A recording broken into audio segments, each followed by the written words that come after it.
Després, abans, hem estudiat també la serreta, però es tracta de posar en relació uns en altres i entre tots composar... La serreta ja posaven la serreta després, és posterior a... Agarra este últim moment d'ací i continua.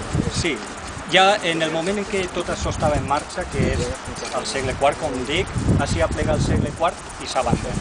En la serreta, el segle IV està ocupat igual, doncs estan vivint d'una manera molt semblant, però igual que així, al 320, més o menys, 325, 330, s'acaba la vida i possiblement per una destrucció, just en aquest moment en la serreta no només continua, sinó que és el moment de major esplendor d'aquest. S'amplia el poblat, es triplica la població que viu allí. Té una riquesa interessantíssima a nivell comercial, a nivell de consum, a nivell de molts indicadors. El que ens fa pensar que possiblement la gent que vivia així se'n va anar a viure allà.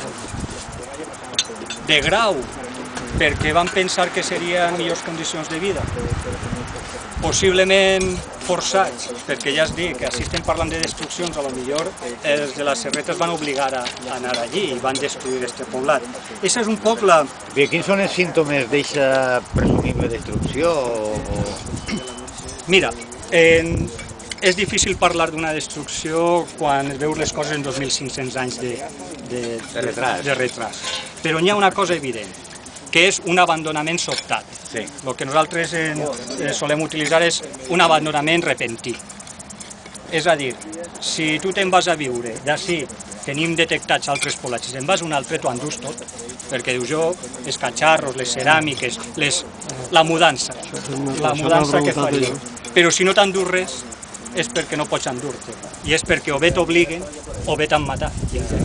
Aleshores, així el que estem trobant és que en alguns dels departaments, en alguns de major claretat i en altres menys, la gent els va abandonar en tots els catxarros que tenia.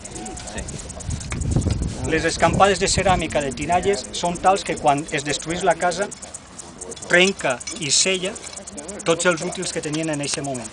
I fins i tot hi ha algunes cases que han estat cremades, un incendi. I l'incendi és el símptoma de destrucció per antonomàsia. I com detectem un incendi? Per les cendres.